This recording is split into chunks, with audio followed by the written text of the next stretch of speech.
1,00,000 మంది శివభక్తులతో కలిసి మహారుద్రాక్ష పూజలో పాల్గొనండి. వెంటనే కాల్ చేసి మీ పేరును నమోదు చేసుకోండి.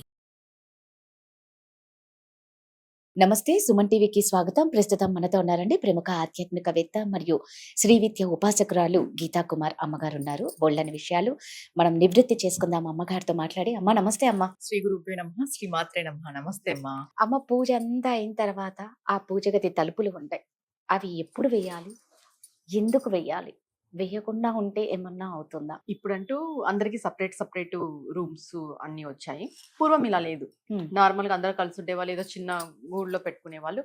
పూర్వం ఎందుకు ఇలా లేదు, ఇప్పుడు ఎందుకు ఇలా వేసుకోవాలనే ఆలోచన వచ్చింది అంటే, పూర్వం ఎలా ఉండింది అంటే ఎవ్వరు కూడా ఎవరి ఇళ్ళల్లోకి రానిచ్చేవాళ్ళు కాదు బయట వాళ్ళని. ఎవరైనా కూడా బయటే మాట్లాడుకోవాలి, అరుగు పైన కూర్చోవాలి. ఇంకొకటి ఎవరు కూడా ఎవరి ఇంట్లోకి కూడా టక్కని కూడా వెళ్ళే వాళ్ళు కాదు. అదొక సాంప్రదాయం అనమాట. ఏం ఫీల్ అవుతారో వాళ్ళు వెళ్తే అనే ఒక ఇది. కొంతమంది అసలు వెళ్ళకపోవడం, ఇంకా కొంచెం ఈ క్యాస్ట్ ఫీలింగ్ ఉండే వాళ్ళైతే ఇంకా అసలుకే రానికపోవడం, ఇవన్నీ మనం పూర్వం చూసాం. ఇప్పుడు మనం అప్డేట్ అయ్యాం. ఇప్పుడు ఎవరిని వచ్చే వాళ్ళకి రావద్దు అని కూడా అనకూడదు. అది కామన్ సెన్స్ కూడా కాదు. ఎందుకంటే ఇంటికి వచ్చిన వాళ్ళకి మనం మర్యాద ఇవ్వాలి కాబట్టి.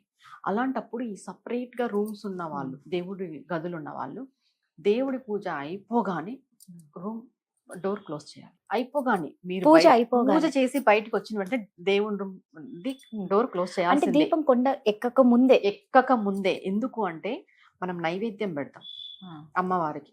నైవేద్యం ఎప్పుడు సమర్పిస్తాం? పూజ అంతా అయిపోయిన తర్వాత లాస్ట్ లో సమర్పించేసి మనం దండ పెట్టుకొని వస్తాం. అక్కడ ఉన్న దేవతామూర్తి ఆ నైవేద్యాన్ని గ్రహిస్తుంది. ఇక్కడ గుర్తుపెట్టుకోవాల్సిన విషయం ఏమంటే, దేవాలయాల్లో దేవతామూర్తులు నైవేద్యాన్ని స్వీకరిస్తారు. మన ఇంట్లో ఉన్న దేవతామూర్తులు నైవేద్యాన్ని చూస్తారు, గ్రహిస్తారు, తినరు. గ్రహిస్తారు, కేవలం గ్రహిస్తారు అంతే. జస్ట్ వాళ్ళ చూపు పడుతుంది మన నైవేద్యం పైన. అదే దేవాలయాల్లో ఉన్న దేవతామూర్తులు తీసుకుంటారు, స్వీకరిస్తారు. అంటే ఎందుకమ్మా దేవాలయంలో? దేవాలయం ఆగమ శాస్త్రం వేరు కదమ్మా. ఇప్పుడు ఇల్లు అంటేనే ఎంగిలి మంగళం. నువ్వు తింటుంటావు, పెడుతుంటావు, కడుగుతుంటావు, లేస్తుంటావు. ఇది ఇంట్లో ఎప్పుడు జరిగేది, ఇది నిత్యం. ఇది సంసార సాగరం. దేవాలయం అలా ఉండదు కదా. దేవాలయంలో ఎవరు పడుకుంటారు, ఎవరు వంట చేస్తారు, ఎవరు ఎంగిలి సామాన్లు పెడతారు, ఇదంతా ఏం ఉండదు. కాబట్టి దేవుడు అక్కడ స్వీకరిస్తాడు. అక్కడ ఎంగిలి మంగళం ఉండదు. ఆగమ శాస్త్రాల ప్రకారం జరుగుతుంది ఏదైనా కూడా దేవాలయాలకి. అందుకే ఇంటిని దేవాలయం చేయకూడదు. దేవాలయంగా భావించవచ్చు, కానీ మా ఇల్లే దేవాలయం అనుకొని ఒక భ్రమలో బతుకుతారు కొంతమంది. పెద్ద పెద్ద విగ్రహాలన్నీ పెట్టేసుకొని ఏవేవో పూజలు చేసుకుంటూ. అది తప్పు. ఎందుకంటే ఇల్లు ఇల్లే, దేవాలయం దేవాలయమే. మన మనస్సును చేయాలి మందిరం. శరీరమే దేవాలయం, మన మనస్సే మందిరం అన్నారు, ఇండ్లు కాదు. ఆ స్టేజ్కి మనం రావాలి సాధన పరంగా. ఇక్కడ డోర్ వేయాలి అంటే భగవంతుడు, మన ఇంట్లో ఉన్న దేవతామూర్తి మనం పెట్టిన నైవేద్యాన్ని గ్రహిస్తుంది. కాబట్టి నువ్వు ఉంటే ఆ డోర్లు తెరిచి ఉంటే గ్రహించదు, ఎవ్వరు చూడరు. మామూలుగా దేవాలయాల్లో కూడా నైవేద్యం చేసేటప్పుడు ఏం చేస్తారు, దర్శనానికి ఆపేస్తారు. ఎందుకు? మనం దర్శనం చేసుకుంటూ పోతే దేవుడు తినుకుంటూ ఉండొచ్చు కదా. వాస్తవానికి ఆలోచిస్తే అవును, ఎందుకు ఆపేస్తారు? ఎవరు చూడకూడదని ఆపేస్తారు. ఇప్పుడు ఏమంటే ఈ సోషల్ మీడియాలో వచ్చేసి ఫ్యాషన్ అయిపోయి ఇళ్లలో దేవతామూర్తులకు తినిపించేది, తాగిపిచ్చి, ఇలాంటి మనం చూస్తున్నాం. ఈ పిచ్చి పిచ్చి వేషాలన్నీ మనం చూస్తున్నాం ఇప్పుడు. అసలు అదంతా తప్పు, అంటే పాపం. అట్లా మనం నైవేద్యం చేసేది, నైవేద్యం చేసే వాళ్ళు మాత్రమే చూస్తారు. అది కూడా మేము ఇంట్లో నైవేద్యం చేసేటప్పుడు మా కొంగు అడ్డం పెడతాం, ఎవ్వరు ఉన్నా లేకపోయినా. ఎందుకంటే అక్కడ దుష్ట శక్తులు కూడా ఉంటాయి. ఇప్పుడు దేవాలయాల్లో ఫస్ట్ బలిపీఠానికి పెట్టేస్తారు ఎర్రటి అన్నం, అక్కడ పెట్టేస్తారు. అక్కడ వచ్చేసి దుష్టశక్తులు తినేస్తాయి. యోగినీలు కానీ, దుష్టశక్తులు కానీ, యక్షిణీలు కానీ, అమ్మవారి పరంగా చూస్తే. ఇక్కడ రుద్రగణాలు, శివుడి పరంగా చూస్తే రుద్రగణాలు, వాళ్ళు వీళ్ళు ఆ బలిపీఠం పైన ఉన్న అన్నం చూస్తారు. ఇక్కడ మన ఇంట్లో కూడా ఉంటుంది అది దుష్టశక్తి అనేది. అది ఎక్కడ ఉంటుందంటే దేవుడి రూమ్ లోనే ఉంటుంది. ఎక్కడ మన బెడ్రూమ్ లోనూ హాల్లోనూ ఉండవు దుష్టశక్తులు కూడా. దేవుడు ఎక్కడ ఉంటాడో దుష్టశక్తి కూడా అక్కడే ఉంటుంది. భూతాలు, ప్రేతాలు. ఫస్ట్ దేవుడి రూమ్ లోకి వెళ్ళేటప్పుడు గంట కొట్టాలి, ఒక సౌండ్ చేయాలి. ఎందుకంటే ఈ భూతాలు, ప్రేతాలు కూడా పూజలు చేసుకుంటుంటాయి. అవి అప్పుడు మనం డోర్ తీయాలి. డోర్ తీసిన తర్వాత వాటికి కూడా మనం చెప్పుకోవాలి, మీరు పక్కకు వస్తే మేము పూజ చేసుకుంటామని. మనకు కనిపించని అవసరం లేదు, ఇదంతా తంతు, ఇది భావన. మనకు కనిపిస్తాయా భూతాలు, ప్రేతాలు అంటే? ఇక్కడ కనపడవు, ఇది తంతు. మనం పెట్టిన నైవేద్యాన్ని స్వీకరించాలి అంటే ఖచ్చితంగా పూజ అయిపోయిన వెంటనే డోర్ వేసి వచ్చేసేయాలి. మళ్ళీ ఒక 10 minutes 20 minutes half an hour లేదా మధ్యాహ్నము నువ్వు వెళ్ళి ఆ నైవేద్యాన్ని తీసుకోవాలి. ఒక హాఫ్ అన్ అవర్కో 1 అవర్ ఎప్పుడో ఒకసారి. అప్పుడు కూడా నువ్వు నైవేద్యాన్ని బయటికి తీసుకొచ్చి డోర్ వేసేసేయాలి. ఎందుకు డోర్ వేయాలి అంటే మన పూజా మందిరము ఎవరికంటా పడకూడదు ఫస్ట్. అంటే ఇప్పుడంతా పెడుతున్నారు కదమ్మా అని మీరు అవును. అనుకోవచ్చు. అంటే ఇంకా వాళ్ళకు స్థలం లేక కొంతమంది కిచెన్ లోనే ఒక గూడులోనో అలా పెడతారు. మరి వాళ్ళు ఎలా? ఇంకా అది తప్పదు. తప్పదు. మామూలుగా అంటే వాళ్ళు కూడా ఆ. కట్టను వేసుకోవాల్సిందే, కర్టన్ అడ్డం వేయాల్సిందే, ఓపెన్ గా పెట్టడానికి లేదు. ఇంకొకటి పూజా మందిరంలో దేవతామూర్తులని మనం ఫొటోస్ వీడియోస్ తీసినా కూడా కొన్ని ముఖ్యమైనవి ఉంటాయి. యంత్రాలు కానీ సాలగ్రామాలు కానీ ఇలాంటివి ఎవరికంటా పడకూడదు. వాటికి మనం పూర్తిగా పూలు అన్ని అడ్డం పెట్టేస్తే తీయాలి ఫొటోస్. ఏ శ్రీచక్ర యంత్రం అయితే ఎవ్వరికి బయటకు కనిపించకూడదు, ఇంట్లో ఉండేది. అది మనకే, మన కొరకే, ఇంటికి వచ్చిన వాళ్ళు చూడొచ్చు.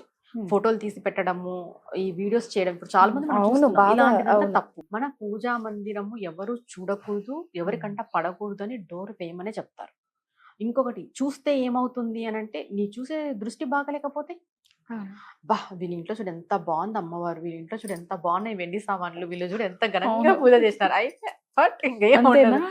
కొంతమంది దృష్టి అట్లా ఉంటది. మనం ఎవరిని నమ్మగలం చెప్పు? మనసు బయటికి మంచిగా మాట్లాడుతుంటారు, నిజమే.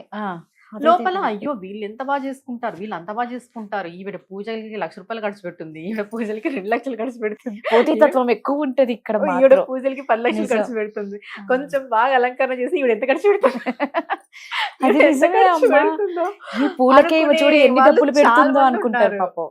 చాలా మంది ఉన్నారు. ఈ కొన్ని విషయాలు నా లైఫ్ లో నేను చూసాను, ఇలాంటి ఇట్లా అనుకునే వాళ్ళని.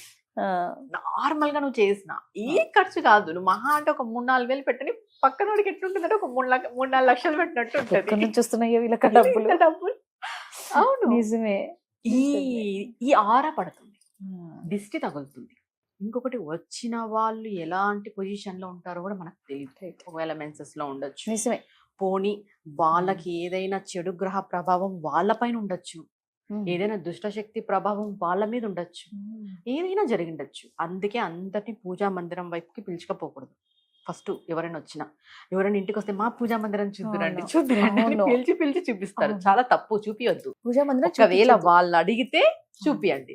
మీ పాటికి మీరు పోయి మా పూజా మందిరం చూద్దురండి అని పిలవద్దు ఎవరిని. ఇప్పుడు మరి ఆ లెక్కన వేస్తే అమ్మ అందరూ పూజ అయిపోయిన తర్వాత మీరు అంటుంటే నాకు అనిపిస్తుంది స్టేటస్ లో పెట్టుకుంటారు పొద్దున అవును. వాళ్ళ ఇంట్లో చేసిన దీపము, హారతి, పూల అలంకరణ, ఆ పెట్టిన నైవేద్యంతో సహా అమ్మ. ఇక్కడ ఏమైతుందంటే, నువ్వు సాధారణ గృహస్థుడు, గృహిణి, నువ్వు తీసి పెట్టుకున్నా నీ పూజా ఫలం అంతా వెళ్ళిపోతుంది. కానీ నువ్వు సాధనా పరుడు, నీకు జపము ధ్యానము ఇవన్నీ ఉన్నాయి, నీకు సాధనా శక్తి ఉంది. నువ్వు పెట్టుకోవడం ద్వారా ఏం జరగదు. ఒకవేళ శక్తి తగ్గినా నీకు శక్తి నింపే కెపాసిటీ ఉంటుంది. ఇంకొకటి, ఈ సాధనా పరులు కూడా అన్ని పెట్టరు. ఇప్పుడు శ్రీయంత్రం ఉంటుంది, శ్రీయంత్రం కనిపించేలాగా పెట్టరు, కంప్లీట్ గా అది ఫుల్ కప్పేసి పెడతారు. ఇప్పుడు అమ్మవారు ఉంటుంది, అమ్మవారిని ఎప్పుడు చూపించాలో అప్పుడే చూపిస్తారు, ఎప్పుడు చూపించకూడదు అప్పుడు చూపించరు. ఇది మాకు తెలిసి ఉంటుంది, అది ఎప్పుడు పెట్టాలి ఎప్పుడు పెట్టకూడదు. నవరాత్రులు జరుగుతాయి, అవును. ఘనంగా చేస్తాం, అవును. అది అందరూ అందరు చూడొచ్చు. చూడొచ్చు. కొన్ని గుప్తంగా చేసుకునే పూజలు ఉంటాయి, అది ఏం చేస్తాము, గుప్తంగా పూజలు చేసుకొని లాస్ట్ రోజు చూపించడం జరుగుతుంది. చేసే ప్రాసెస్ అంతా గుప్తంగా చేసేస్తాం, ఎప్పుడో లాస్ట్ రోజు ఫొటోస్ పెడతాం, చూపిస్తాం. అలా చేయొచ్చు. ఈ అనవసరంగా అన్ని చూపించడం అనేది మంచి పద్ధతి కాదు. దృష్టి దోషం అనేది ఖచ్చితంగా పడుతుంది. అందుకే పూజా మందిరంకి డోర్ వెయ్యాలి, లైట్ ఖచ్చితంగా ఉండాలి పూజా Okay. మందిరంలో.